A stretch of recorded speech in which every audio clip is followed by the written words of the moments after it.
Let's go get this son of a bitch.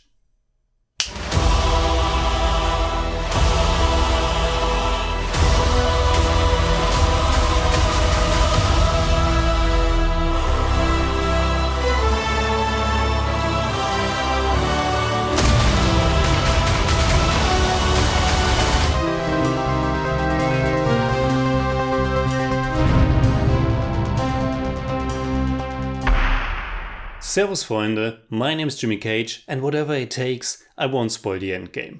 But since you clicked on my review, I assume you want to know at least some vague things about the most anticipated movie of all time.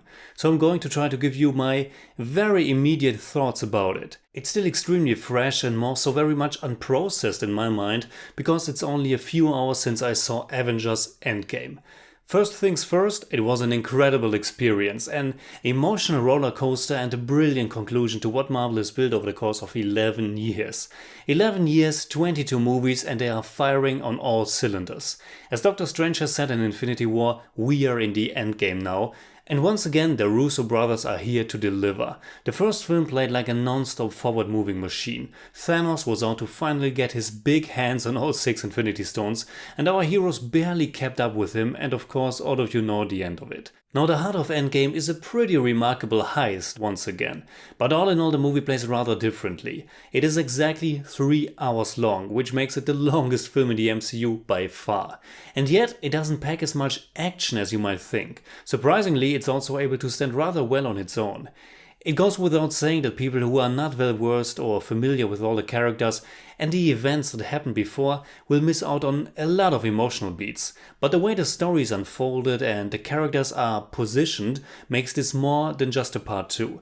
Endgame takes a lot of time, and I really mean a lot of time, to introduce us to the world after the snap and what the repercussions are for our heroes. This is a film about loss and defeat, but also about hope and sacrifices. It's about not giving up, trying to find a way, and no big surprise, they find a way. And I'm sure many of you have already a vague or even specific idea of what they are trying to do to bring everyone back. And that at least most are coming back is of course very obvious. Unfortunately, that comes with the territory of this ever-going biggest movie franchise of all time. You all saw the Spider-Man Far From Home trailer, and Marvel wouldn't kill off Black Panther, which happens to be their biggest domestic box office success. But as you also know, it is always more about the journey than the end. Not so much the what, but the how. But even if you have an idea, I don't want to give it away with the movie not even being out yet. Let's just say it's very much in the vein of comic book narratives, and it gives them plenty of opportunities to celebrate what they have achieved over the course of the last 11 years. Like almost all big mainstream action-adventure movies, Endgame is first and foremost driven by its plot. It's a plot that's 100% imbued in superhero lore. It's big, it's fantastical, it's out there, and it's unapologetic about it. It has been roughly 20 years since we entered this age of modern superhero movies. Oftentimes its starting point is attached to 2000's X-Men. Storylines didn't just get bigger, but they also got crazier, weirder, more fantastic. Films like Guardians of the Galaxy or Thor Ragnarok were proud to be different, and somehow the MCU was able to unite visual action like in The Winter Soldier, time-bending magic like in Doctor Strange, space opera flavor like in Guardians, and many more ingredients under one banner and make it work. That there is a talking raccoon among them is still used for some occasional jokes, but they are proud of it. And since I'm not able to talk about much here, maybe I can address the humor. This has been something that always connected all of the films. Sometimes I wish they would have toned it back a little bit to let some emotional moments sink in more, but as a giant fan of the second Guardians of the Galaxy, I also say that they are very successful in bringing us both the fun and the emotions, and Endgame does the same. It's a very heavy film, especially in the first hour, but it's also filled with great banter and funny moments. As I've said at the beginning, Endgame is surprisingly low on action, at least up until the epic finale. So much so that the first bigger action scene almost felt tacked on, as if they knew they had to give the audience at least something. It's a sequence that is almost done in one long continuous take, and it's quite beautiful to watch, especially in IMAX. But looking back at the film as a whole now, I wish there would have been a standout action set piece in the middle part. Keep in mind, right now I'm just talking from my gut reaction, but from a film on this scope I expected something even more iconic than what they gave me.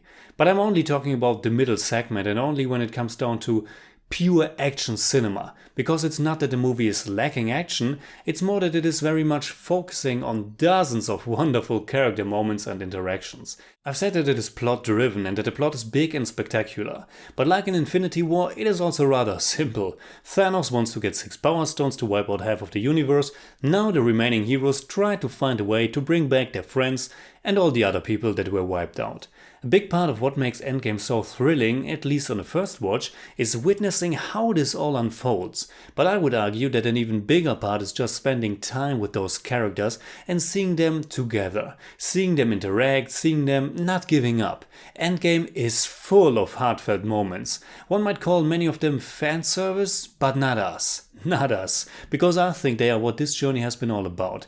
And while I craved for some more action here and there, Endgame is all about the characters, what they endured and how they are connected. It is a little bit, or maybe even a lot, like last weekend's Game of Thrones episode. They succeeded in bringing everybody together and while doing so also bringing all their past and former history with each other. Endgame is filled with moments that will make you giddy with joy or make you tear up. A big part of the Marvel comics was always the attraction to see different heroes interact with each other, and seeing Ant-Man, Captain America and the Hulk sitting in a diner, eating and coming up with ideas is such a remarkable sight. Well, maybe they don't bring everybody together, at least for the majority of the film. Since half of them have been turned to dust, we are left with our core team of Avengers. Well, plus Ant-Man, Nebula and Rocket. But because we are focusing on the original team, we also go back to the franchise's origin and celebrate where it came from and where it went since that. Iron Man and Captain America have been the heart ever since, and what a finale we got here for both of them. Without giving anything away, this film has so much heart that every fan out there will lose his or her mind at some points. For me, it had at least 2 of the most epic moments in the entire MCU, and I shed tears at both of them. Of joy and of sadness. One time more of the first, the other more of the latter. Endgame might very well be the return of the king of the MCU, and it has a lot of endings as well. But while I'm not a big fan of the never-ending last 30 minutes of Jackson's film, I felt it was much more needed and welcomed here. And this brings me to one of my few criticisms, or let's say obvious observations. I think one of the franchise's biggest positives, but at the same time also biggest negatives, has been its kinship with the TV series. Not just when it comes to the ongoing narrative threads, but unfortunately also when it comes to the aesthetic and structure.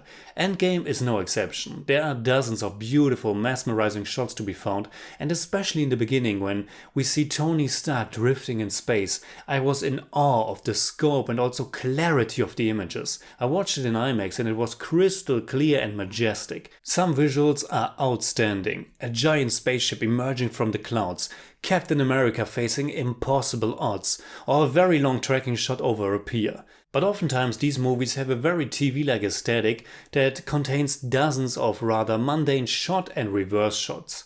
It's a formula they often go back to. The same goes for the structure and how many scenes play out. Movies like Batman Returns, Spider-Man 2, The Dark Knight or the Lord of the Rings trilogy appear way more cinematic to me than something like Infinity War or Endgame. And it's not easy to point my finger on the exact reasons for that. As far as minor criticisms go, I could have lived with slightly less pop culture references and less obvious product placements, but they were totally neglectable. But I think that's enough for the time being. Avengers Endgame is nonetheless a fantastic conclusion and an immensely entertaining film that will make you laugh, will make you cry, and make you want to go back to it as fast as you can. At least if you're invested in these characters and this cinematic universe. Many people always say how ingenious producer Kevin Feige and his team must be to have this perfect plan for the whole franchise. Well, let's say that that's not really how filmmaking is working. Of course, they have a plan and ideas of where to go and what to do, but nothing is set in stone from the beginning. But what they did accomplish with Endgame is taking what they did before and cleverly build their epic series or at least season finale on it.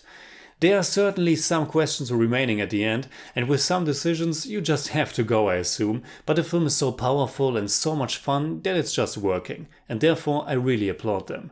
So in German I'd say Avengers Endgame ist eine emotionale Achterbahnfahrt, ein fulminantes Finale voller großer und kleiner Momente und ein würdiger Abschluss für das, was vor 11 Jahren begonnen hat. Natürlich nur fürs Erste. I give Avengers Endgame 8 out of 10. It's more like 8.2, but I don't do that. Whatever it takes.